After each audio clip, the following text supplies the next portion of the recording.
కొంతమంది లైఫ్లో అందరూ దుర్మార్గులు ఉండరు కదండి. మహానుభావులు కూడా ఉంటారు. సో వాళ్ళలో ఏమింది, ఎందుకని అంత వాళ్ళు మహానుభావులు అనిపించుకుంటున్నారు? చాలామంది గొప్పవారని ఎందుకు అనిపించుకోగలుగుతున్నారు, మంచివారు అని ఇలా రకరకాలుగా ఎందుకు అనిపించుకోగలుగుతున్నారంటే శిక్షించే అవకాశం ఉంది. మనకి అధికారంలో ఉన్నాం, శిక్షించే అవకాశం ఉంది. కానీ శిక్షించకుండా ఉండే వారిది సహనం.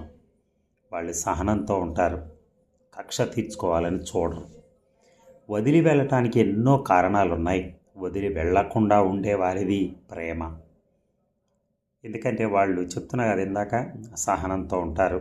దాంతో మనకి మంచి రోజులు వస్తాయి అనే ఒక భావంతో, ఒక ఆలోచనతో భగవంతుడిని నమ్ముకుని బ్రతికే వాళ్ళు చాలామంది ఉన్నారు.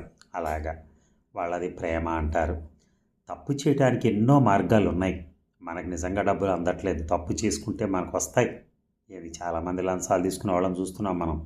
కానీ ఎన్నో మార్గాలు ఉన్నా చేయకుండా ఉండే వారిది మంచి వ్యక్తిత్వం అని అంటారు.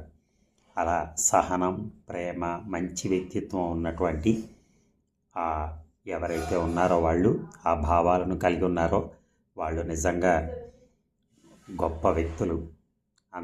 అందరితో చక్కగా మాట్లాడతారు. సంభాషణ అంత చతురంగా ఉండకుండా కొంత నవ్వుకున్నా సామాన్యంగా, ప్రశాంతంగా, ప్రేమగా ఉంటాయి.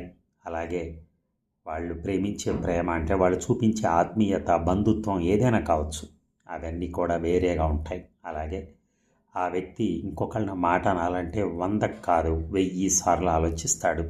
ఈజ్ ఇట్ రైట్ అనేది. ఆ ఈజ్ ఇట్ రైట్ అనే క్వశ్చన్ కనుక మనం వేసుకుంటే మాత్రం మనం అసలు తప్పు చేయం. మనం చేసే ప్రతి పనికి, మన బంధువుల్లో ముఖ్యంగా, అలాగే మిత్రులతో మనం ప్రవర్తించేటప్పుడు నేను ప్రవర్తించడం కరెక్టా, is it right from my side, అది లేదు, మనకే అనిపించట్లేదు, తప్పు అనిపిస్తోంది, మనం వేరే విధంగా పోతే బాగుంటుంది అనిపిస్తుంది అన్నప్పుడు ఆ మనస్సుని మనం తేలిగ్గా తీసుకోకూడదు.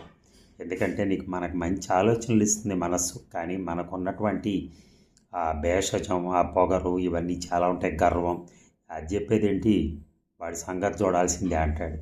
అలాంటివన్నీ పెట్టుకోకుండా ప్రశాంతంగా పోగలిగితే లైఫ్ నల్లేరు మీద నడకలా ఉంటుంది. అదండి. Thank you.